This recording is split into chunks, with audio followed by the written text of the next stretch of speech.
SNS에서 가출 청소년을 헬프, 도와주겠다는 이들을 헬퍼라고 부릅니다.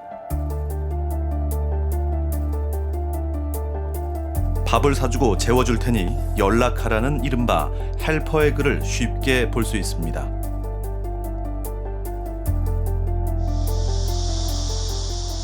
취재진이 여성 헬퍼로 글을 올리자 아이들이 말을 걸어왔습니다.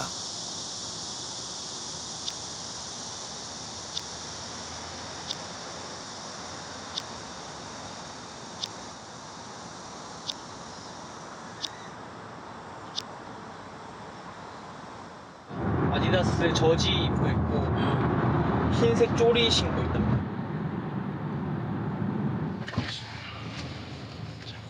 늦은 밤, 취재진은 16살 서연이와 한 지하철역 앞에서 만났습니다.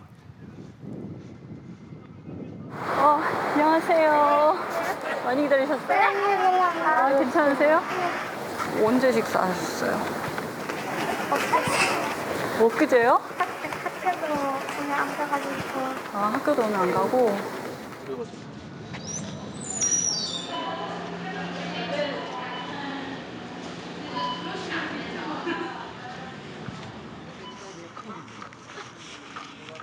배고프겠다. 일단 먹어요, 일단. 아니, 먹어요. 괜찮아요. 아유. 서연이는 담담하게 자신의 상황을 설명했습니다. 재작년에 할머니가 돌아가셨어요. 친할머니가. 그래서 저도 저 나름대로인데 아빠도 아빠 나름대로 힘들고 엄마랑도 이혼했는데 할머니도 없고 저밖에 없으니까. 아빠의 폭행을 피해 집을 나왔지만 당장 한 끼를 해결하기가 어려웠습니다. 결국 밥을 사주겠다는 사람들에게 메시지를 보냈습니다. 페이스북에서 저희 많이 만나요. 다 남성분이셨고 차에서 얘기하게 해놓고 본인 집으로 차 끌고 가시는 분도 봤고 차에 탔는데 바로 문에 잠그시는 분들도 있었고 어떤 분은 되게 진짜 좋은 분이셨는데 사정 듣고 바로 도와주시고 배달시키고 집에 시켜주시고 용돈 주시고 이랬는데 찜질복 입고 사진 찍은 걸 올렸는데 얼굴을 가렸단 말이에요.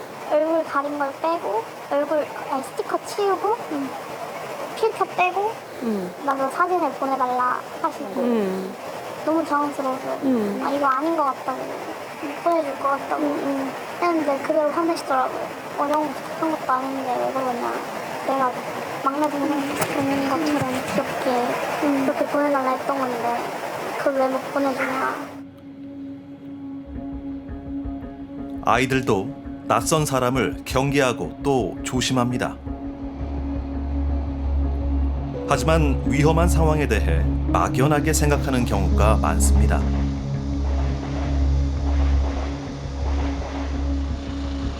차 안에서 유사 성행위를 하겠다며 조건 만남을 제안한 아이를 만났습니다. 혹시 몇 살? 중3. 중3이요? 네. 그 이제 쉽지 않은 일인데 언제부터 하셨어요? 그저께. 나쁜 사람도 많잖아요. 네. 무섭지 않아요? 신고하면 바로 된다고 해가지고 아, 친구가? 운동을 해서.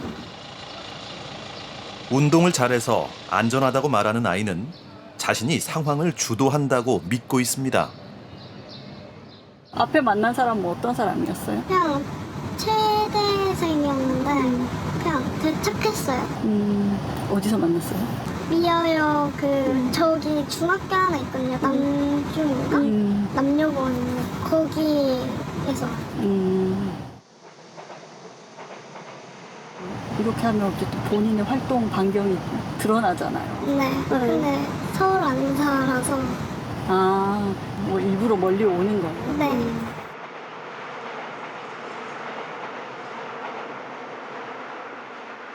몰래 촬영을 하거나 해서 아이들이 협박받고 이런 것들을 저희가 많이 보거든요.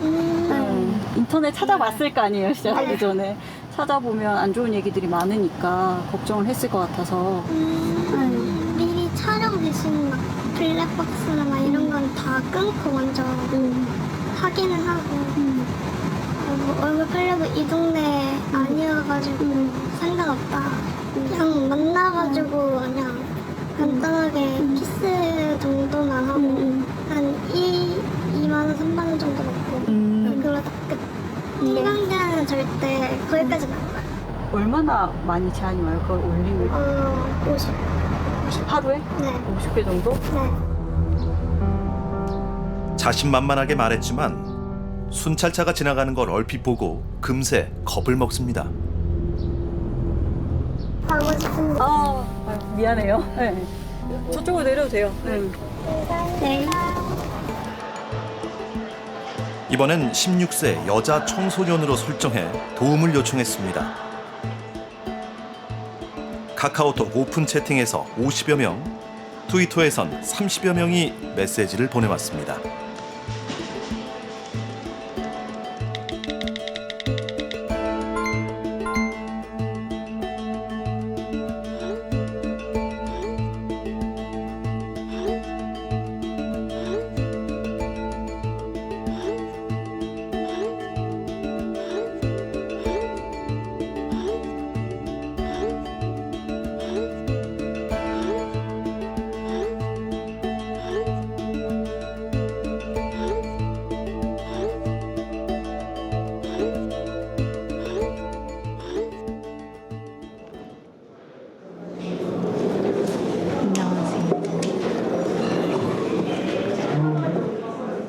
엄청 금방 왔네요.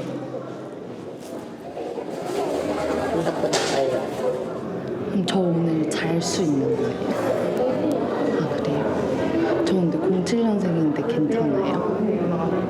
목소리 좀 낮춰주세요. 목소리 낮춰달라고요? 여기 옆에 사람 때문에 그래요?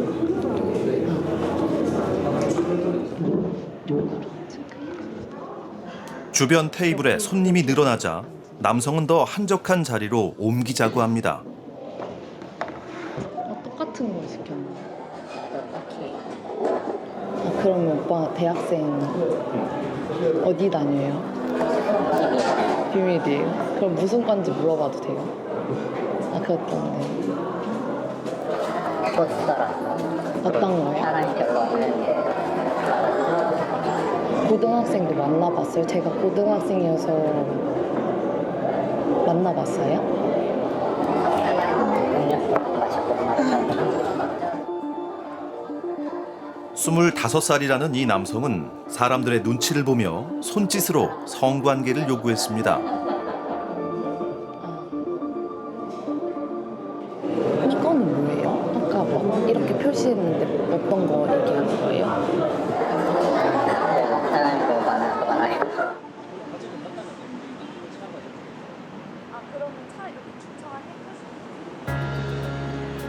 인천에서 1시간을 달려왔다는 또 다른 남성은 계속 자신의 선의를 강조했습니다.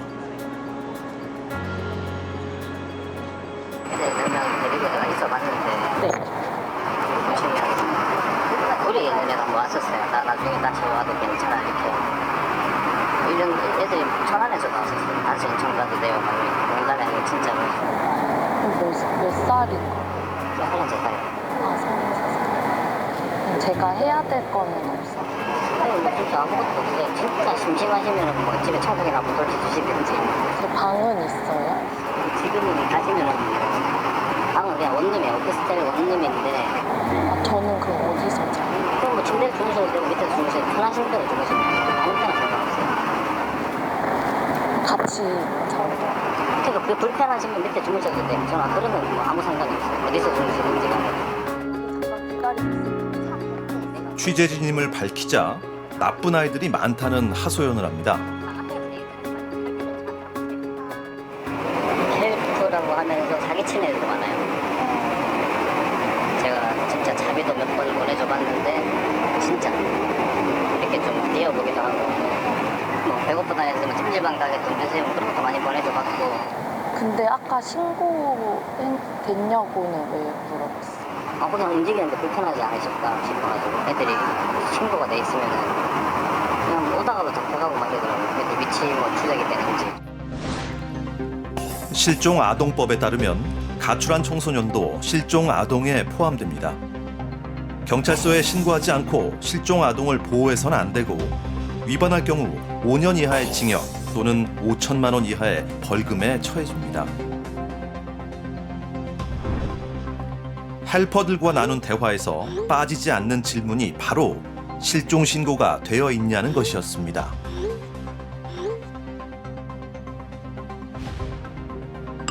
단체 채팅방엔 경찰을 조심하라는 공지도 해놓았습니다.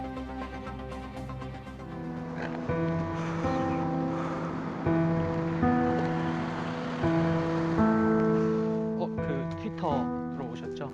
아, 네. 다름이 아니고 사실 제가 하면 안 되겠다 뭐 이런 식으로는 혹시 뭐 생각 안 해보셨어요? 되지 않을까? 조심하면 되지 않을까? 아니면 범죄하는 사람이 문제지. 네. 문제는 차라리 그게 문제는 건 밥이 하나 사오는 게 낫지. 밥 하나 그냥 사 먹이고 다 맨날 이렇게 밥을 사 먹이고 하기가 어렵잖아요. 이렇게 또 아니면 돈 보내주시거나 기프티콘 보내주시거나. 근데 어떻게 하면 왜 그럴까? 좀 궁금하더라고요. 네. 조그마한 존경심? 저는 그런 느낌이 든거 아니면 내가 이 사람을 도와줘서 이 사람이 좀 더 나아지는 것 같다. 자부심 같은 거. 이게 좀 이상한 관계긴 이상한 그거긴 해요. 컵라면 하나도 정말 먹었는지 확인하고 바나나 우유를 정해진 시간 안에 사 먹으라고 하는 사람들. 아이는 대화 중 끝없이 감사와 사과를 반복합니다. 내가 이만큼 잘해줬으니까 나에게 감사해야 하고 그걸 알아야지 당연히 마땅히 이런 것들이 있으니까 사실은 굉장히 그게 화가 나고 속상하고 아이들에게 배신감을 느끼고 하게 되는 건데 이게 진짜로 그냥 정말 헌신적인 마음으로만 잘해주는 거는 아닌 거죠. 제공한 식사나 기프티콘 사진, 아이들이 보낸 감사 인사를 경쟁하듯 SNS에 올리기도 합니다.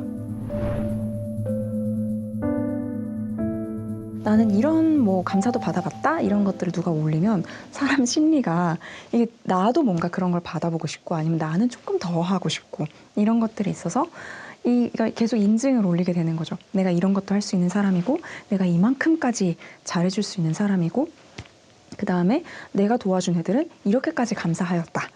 내가 준 돈으로 따뜻하게 자는구나. 헬퍼라며 취재진과 대화를 나눈 사람 중 누구도 청소년을 지원하는 기관이나 단체 등을 권하거나 알려주지 않았습니다. 본인들이 위험한 사람이라는 것을 드러내지 않기 위한 단어를 본인들이 선택해서 본인들을 지칭하는 거잖아요. 사실은 사회에서 그 사람들을 헬퍼라고 부르지 않거든요. 사실 정말로 선의로 아동 청소년을 도우시려고 하는 분들 같은 경우도 개인이 돕는 방식이 아니라 사회적 체계, 공적 체계 내에서 도울 수 있도록 안내를 해주시는 것이 가장 최선의 방법이거든요. 잔소리가 필요한 친구들이 있잖아요. 잔소리 19살인 연수는 집을 떠난 지 벌써 5년이 됐습니다. 다행이지만 남자 숙소 같은 경우에는 저는 중학교 1학년 때 나왔고요. 그 할아버지와 아버지의 성폭력이 있었고 그 성폭력에 견디지 못해서 나오게 된 케이스거든요.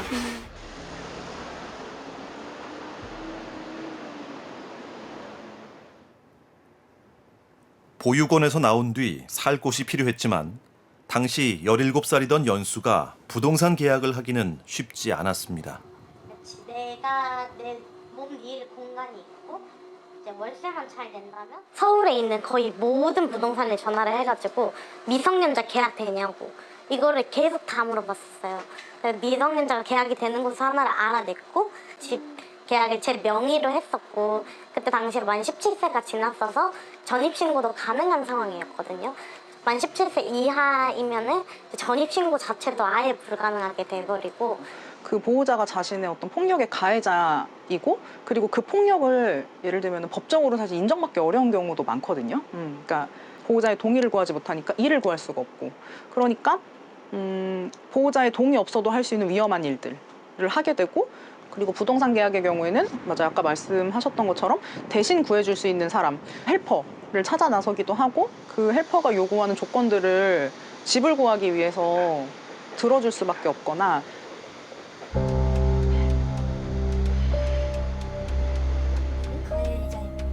올해 17살이 된 지민이는 가정폭력에 시달려왔습니다. 초등학교 이제 하교하고 동생 유치원에서 데려오고 집안을 부모님 퇴근 시간까지 다 끝내놓고, 근데 그랬어야 되는 이유가 안 그러면 좀 맞았거든요. 되게 쇠로 된 그 옷걸이 같은 걸로 때리시기도 했고, 배를 좀 발로 차거나 머리를 이렇게 잡아가지고 벽에 좀 쾅쾅 두들기시거나 좀 원래는 그냥 모든 집이 다 그랬구나, 그렇겠지 하고 지냈는데 중학교 입학하고 나서 내 부모님이 약간 또래 애들의 부모님이랑은 많이 다르구나, 부모님이 사랑한다 하면서 안아준다고 했을 때 정말 많이 충격이었거든요. 집을 나와 머문 곳은 청소년 쉼터. 하지만 부모님께 연락이 가면서 다시 도망치듯 나와야 했습니다.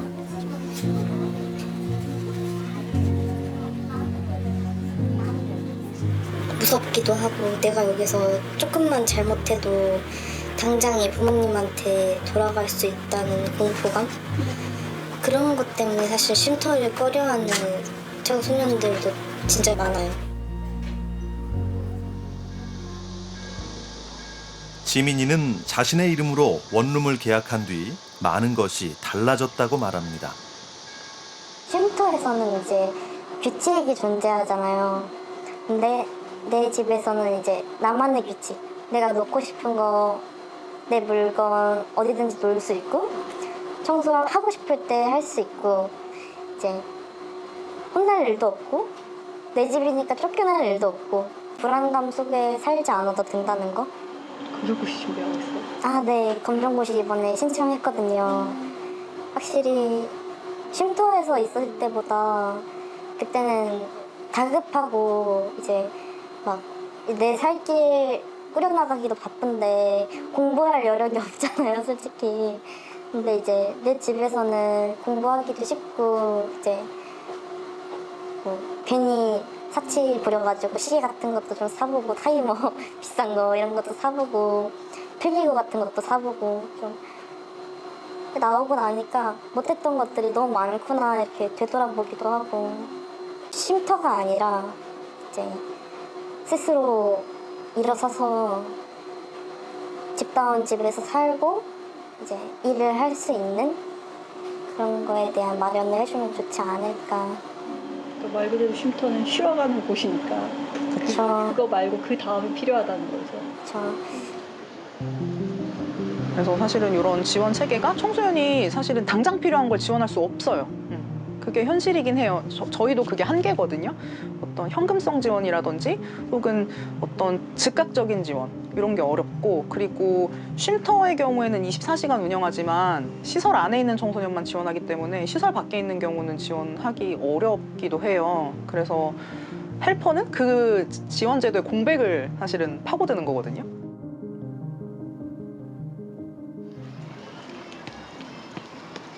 지뢰계 패션은 우리나라에서도 예쁜 옷이라며 아이들에게 인기입니다.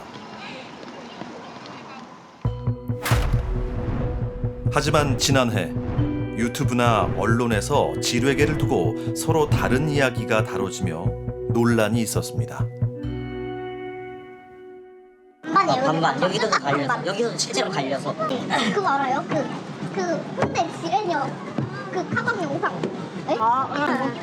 저예요. 아 진짜요? A양? A양. 가출했을 때 돈은 어떤 수단으로 벌었어요? 남자 만나서요. 처음으로 안 만났어요. 무적이죠? 무적이죠. 여동생이니까 개꿀. 돈 받고 데이트를 하시나요? 네. 어플로 만나요. 그럼 미성년자라고 밝혀요? 네, 밝혀요. 밝히는데도 연락이 와요? 네. 누구에게 만든 거예요? 지르기 판에서도 갈려요. 그러니까 지르기 판에서도 이제 진짜 패션한 애들도 있고 좀 딥한 애들도 있고 팩트지만 모든 게 다 그렇지 않다. 근데 약간 그건 그래요. 일반인 집단에 비해서 좀 약간 조건하다거나 한다던가 이런 비율이 진짜 압도적으로 많이 높아요. 한 반절은 한다니까. 서로 장난치며 웃고 떠드는 아이들의 몸에 선명한 흉터가 보였습니다. 싫어해서 질문을 잘 안 하긴 하는데 왜 해요? 잘? 왜요? 자려고. 그러게. 저는 자제하려고 하는데 폭력성 열심히 해서 자제하려고. 자제가 돼요 그러면? 일단 정신은 정신 말끔하게 해치지 차려줘요. 남을 해칠 순 없으니까 나를 해치는 느낌 아니면은 내 스스로가 혐오스럽다 해갖고 하는 일도 있고 집이 너무 힘들어서 맨 처음에 스트레스 표출하는 경우를 했던 것 같아요. 집이 이제 중학교 2학년 때 부모님 이혼을 했는데 이제 아빠는 사이가 되게 안 좋고 폭력적인 모습을 보여주고 나간 다음에 집에 있는 사람은 저랑 전병 걸린 누나밖에 없다 보니까 그 사이에서 스트레스를 많이 받아서 뭐 자해 시작하고 같이 왜 하냐고요? 시작한 지 한참 돼서 모르겠어요. 약간 습관적? 시작한 지 한 5년? 전 17이니까 12살 때. 자해 같은 게 이제 자기 해소 수단 말고 일종의 좀 표출하는 수단이기도 하잖아요. 나 지금 뭐 이렇게 상처내고 피 흘릴 만큼 아프다. 그럼 뭐 실제로 SNS나 그런 데다가 자해를 하고 좀 정신 차리면 이제 찍어 올리면 그렇게 하다 보면은 뭐 보통 이제 혐오스럽다는 반응도 많은데 뭐 동정에 관심도 많이 갖다 보니까. 사실 성인들이라고 해서 본인의 마음의 상태에 대해서 잘 설명하는 게 생각보다 쉽지 않은데 이제 아동이나 청소년의 경우는 더하고 그래서 심리적인 고통이 일어났을 때 이걸 즉각적으로 어떻게 대처해야 될지 모르는 경우가 많거든요. 고통을 어떻게 다뤄야 될지 모르니까 자해하는 청소년은 정말 많습니다. 뭐 그 순간만 견디면 돼요. 이렇게 지나가면 돼요 라고 말하는 청소년들도 굉장히 많고 그래서 이게 다른 외부적인 환경 조건이나 다른 인적 자원이나 이런 것들이 생기지 않는 이상은 혼자서 의지를 가지고 극복해라 이거는 사실 어렵죠. 뭐 일단 일반인들 만나면 이거 자해 형태는 뭐는 숨기고 또 사고에도 좀 정상적인 것처럼 영향이 진짜 24시간 너무 피곤하거든요. 뭐 얘는 좀 정신이 아프니까 좀 이 앞에는 조심하자 뭐 이런 얘기를 지들끼리 몰래 한다는 걸 듣는다던가 뭐 이런 거 받는 순간 좀 그냥 사회적 약자 포지션이 돼버리니까 뭐 딱히 그런 거에도 좀 현타고 뭐 자존감도 깎여내고 했는데 사회적으로 좀 매장되는 부분들이 있잖아요. 약간 정신병 있다던가 옷을 좀 화려하게 입는다던가 아니 이제 부모님이나 이런 분들한테 한 소리씩 듣기 마련인데 여기 다 그런 친구들밖에 없어가지고 그냥 서로 공감할 수 있게 돼서 모르겠어요. 잘 놀고 있어요. 재밌게 놀아요. 네, 편해요. 보호와 돌봄이 없는 이 아이들의 삶에서 지뢰개가 패션이냐 아니냐 하는 어른들의 논쟁은 아무 의미도 없어 보입니다. 내 걸로 이거 다 내려와 다들 저녁 먹었어요? 밥 먹고 다녀 진짜? 저는 뭐 일주일 3일에 한두 끼 정도만 먹으면 잘 먹어요. 너 집 가면 되잖아. 난 집이 있어. 몇 번데? 나도 집은 있어. 나도 집은 있어. 집은 난 집이 없어. 이렇게 끝나면. 다 먼저 와요. 거리에서 사는 것이 어려운 세상에서 그걸 선택한다는 거는 이 집에서 느끼는 그 뭐 공포, 무력감, 두려움 등이 상당히 큰 거라고 생각하는데 뉴스에 나와도 누구라도 분개할 만한 어떤 피해들에 대해서만 이야기를 한 경우에 왜 저런 사소한 이유로 탈가정하지? 라고 되게 나의 잣대로 이제 청소년의 탈가정을 평가하게 되는 경우가 있더라고요. 어떤 폭력들이 사실 반복되면 더 심해지기도 하거든요. 그런 경우에 참지 못하고 살기 위해서 나오는 거예요. 저는 살기 위해 나왔다고 표현해서 가출이 아니라 탈가정이라고 표현하는 거거든요. 가정을 탈출할 수밖에 없었던 청소년들의 좀 맥락을 읽어야지 지원할 수 있는 것이 아닌가라는 생각이 이제는 좀 들더라고요. 어떤 상황이든지 아동 청소년이 집 밖을 나왔을 때 범죄나 성착취 위험에 노출되지 않을 권리가 있고 사회는 보호할 책임이 있는 거잖아요. 이 부분을 중심으로 얘기가 돼야 되는 게 맞지 아이가 왜로 질문이 될 건 아닌 것 같고 본인을 헬퍼라고 부르면서 안전한 사람처럼 여기게 만드는 사람들한테 왜 그러니? 라고 이제 물어볼 수 있는 사회가 돼야 된다고 생각해요.